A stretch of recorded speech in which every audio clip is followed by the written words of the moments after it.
able to match up the resource management to their culture in an aspect. That was a great. We discovered that recent researches have shown that there are a lot of chemicals found in so many things that we throw away from crop produce, like orange peels, banana peels, and all of that. So we thought if there's a platform where you could make a report from your phone or something that you have this number of banana peels already stocked up, and then you take it somewhere where you could have, it could be processed to know how much chemical it's in there, the chemical that is made from it, and then you could be offered in financially or in whatever material reward that could bring by. And also we thought that on a larger platform there could be a lot of government involvement where they could provide policies that could actually encourage farmers in carrying out all of this information. So basically for agriculture, those were the things we were able to conclude on. Then we also said the possibility of monitoring sensors for farmers. Though for farmers that are not educated, we believe that there could be a format where, like I said about government working with network providers, such that there's this current information, such that anytime they check their credits or they charge their phones, it's a default information there about the fact that okay, there will rain in next month. You should try not to plant, crops that don't like too much water, or plant crops that like a lot of water at this point in time. So it should be like a default message in their phones anytime they charge or anytime they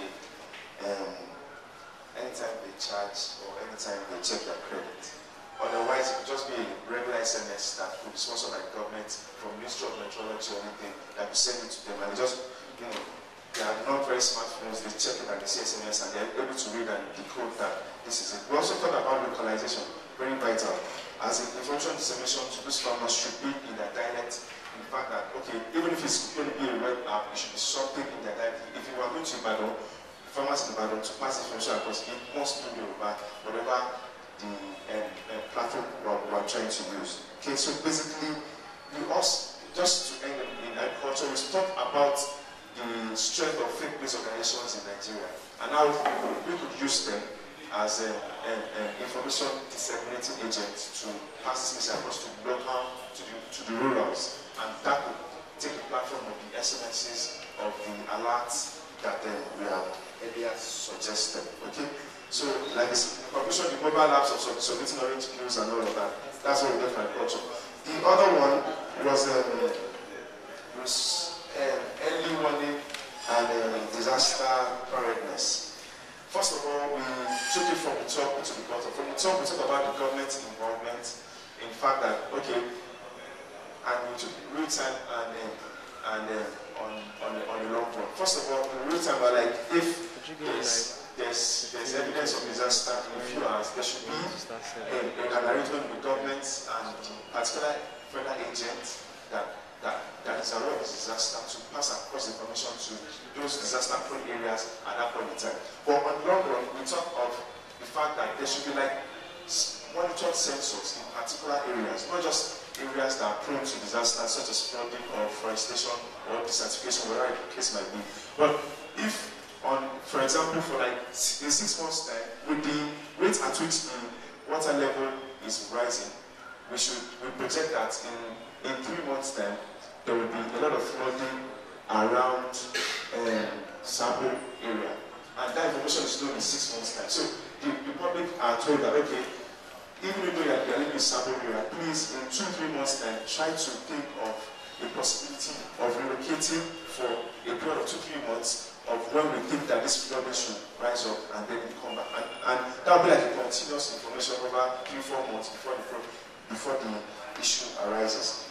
So we took it from the top of government involvement and other agencies such as the telecoms and all of that. Now we're going to try to break it down to, okay, we also thought of threat alert maps, where if there's possibility of a threat of I don't use flooding, over flooded flooding. There's possibility of there's a threat of increased air pollution in a particular area because of so much fuel used cars are sold there, and they are parked there, and they are being used, they are being driven over that area, and it begins to cause a lot of carbon monoxide emission into the system. And so if there's that threat alert whereby you can go online, you can go on the web, and then you say that, okay, within this area, if I tend to walk there over a period of time, say 5 times in a week, I'll be susceptible to a lung disease. So I'm able to short my course to wherever I'm going to prevent that I pass them through within that period of time. And then even if that would go on a web app, it could go as a form of SMS that within this area, if you are going to this area, just like we say when it comes to traffic, if you are going to this area, there's traffic in this area, why don't you take this other route? Traffic on Third Mainland Bridge, take this other route to the island. Okay? So we are going to thread alert map that would be a web app, that would be a mobile app, that should be in form of basic SMSs that if you don't have to take this route 3 times in a week, please make sure you don't pass more than 3 times in a week because of the combustion and the danger of air pollution in that area.